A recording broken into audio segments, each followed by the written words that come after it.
The Lagos State government says it will continue to prioritize education in order to produce students with excellent performance that will become the future leaders. Governor Babajide Sanwo-Olu made this comment at the State 2022 Education Summit held at Eko Hotel and Suites, Victoria Island. He says Lagos has recorded 80% performance in the West African Examination Council and will stop at nothing to raise the bar. You also interact with the other side. It's the 2022 Lagos Education Summit. Experts in the education sector, students and other key stakeholders converge on Eko Hotel and Suites to discuss how to create a sustainable education model in the state.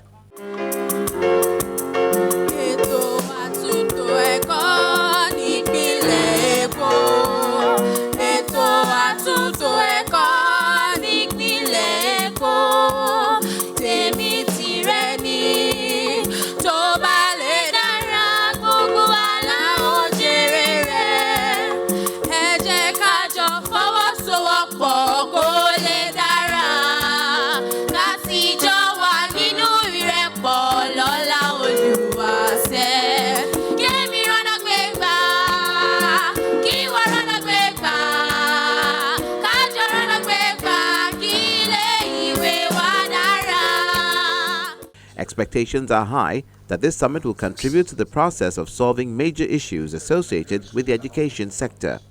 We want to live here with practical and implementable solutions that can be used to build the workforce that will power the Lagos State economic development agenda, where we will be able to hire competent Lagosians, from the plumber or the bricklayer at the construction site to the project manager supervising and even the CEO in the corner office. Ladies and gentlemen, we have a dream that one day the bricklayer, project manager and CEO at the construction site will be residents of Lagos, come through our system, and they will be competent, a product of our homegrown, sustainable, fit-for-purpose education system.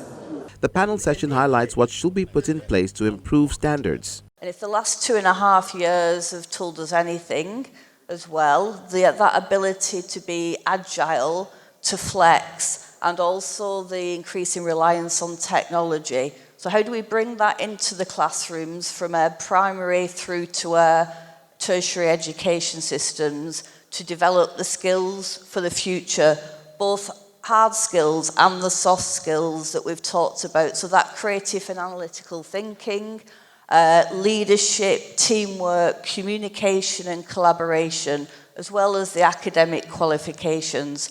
And these 6 areas, if I may, very briefly touch on, which we can look into more.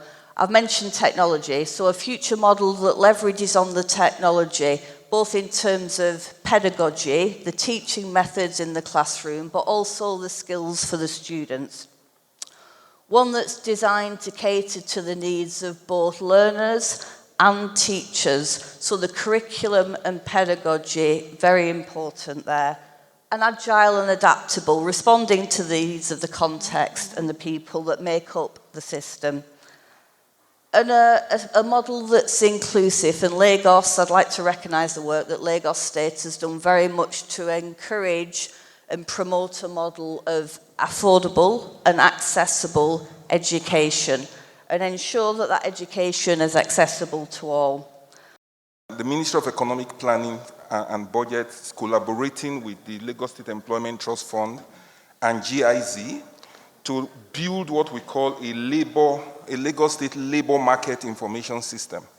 And the idea for it is to be able to connect between what is happening in our institutions of training and what is happening in industry.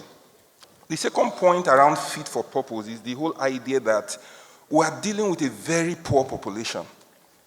And an actively poor population requires that they must work and earn money to be able to learn, okay? And therefore, we need that education system or model that adapts very well with the varying availability of the citizen. And it's in that light, having studied the way you see school dropouts in our secondary school system, the commissioner just announced our introduction of the comprehensive school. Why do students drop out? They drop out because they really want to work and support the family. And so you need to introduce some form of technical and vocational school system in the secondary school that keeps them in the learning environment and equips them with the kind of skill they require to deliver value in the markets that are available. We are looking at a system that will deliver a mix of soft skills about creativity, around critical thinking, around negotiation, and some core technical skills. That system must be a system that is not elongated. The way I would like to focus on this is, just a little bit of statistics. I think it's important. 15 million children out of school, but sometimes we think of it as a number. 15 million is 75% of Lagos State population today. So just think that 75% of the people that walk our streets should be in school. On the national level, we spend 5% of budget on education. The world average is about 14%. That's scary that we're not spending as much as we should. We're only spending 3% of GDP when the world average is in excess of 5%.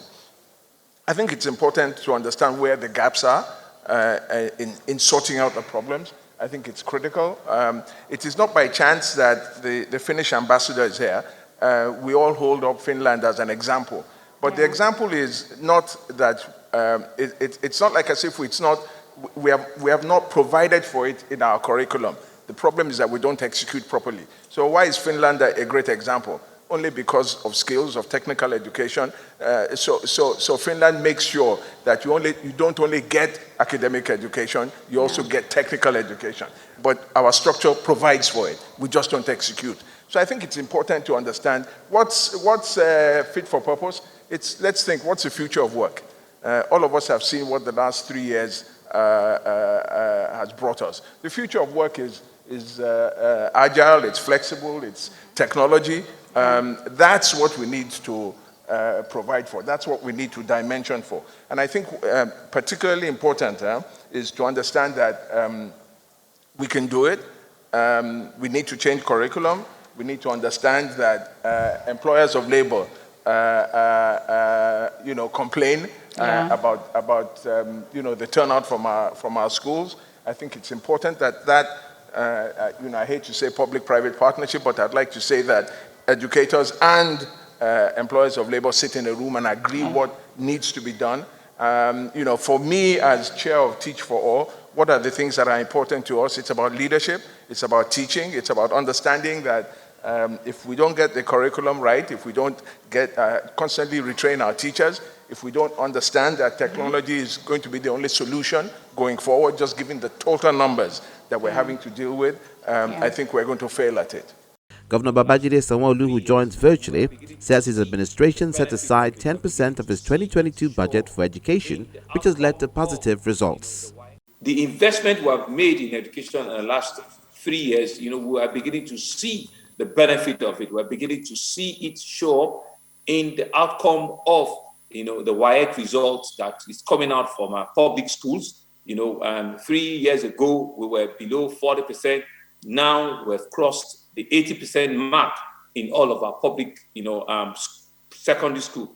And we believe that it could be sustained, and we can continue to use the benefit of our learning, to keep these students and to keep these pupils, galvanized and going forward, be able to continue to excel in their school curriculum. And we're also doing that in tandem with looking at the welfare, and the need, of our teachers. How well are we ensuring that our teachers in the classrooms that they work, and the environment in which they pass on these skills that have been well improved upon. These are some of the things that I'm sure the ministry will be showing and will be displaying, to you in the course of today and tomorrow. So for me, really, is to say that I'm indeed happy with our modest success in the education sector. We believe that we can still do a lot more. We believe that we have the capacity to take a lot more. And I'm hoping that even at the end of this summit, we can have a real conversation, especially with our private schools. You know, what are the things that we need to do to ensure that we can get, you know, a lot more registered schools on our monitoring radar, and we can indeed begin to work with them and ensure that all of the to-do lists, all of the things that we all need to do to ensure that we reduce extensively, you know, unregistered, unrecognized schools, and how do we ensure that we get a lot more, you know, out of school children? How do we ensure that we get them back into school and we keep them, you know, within the school premises? I'm hoping that, you know, the outcome of this discussion will help us, you know, ventilate those ideas and bring forward, implement our things that we need to do to improve, you know, in some of these shortcomings area. Participants are hopeful that deliberations at this summit will help shape the state's education sector to achieve a fit-for-purpose academic standard.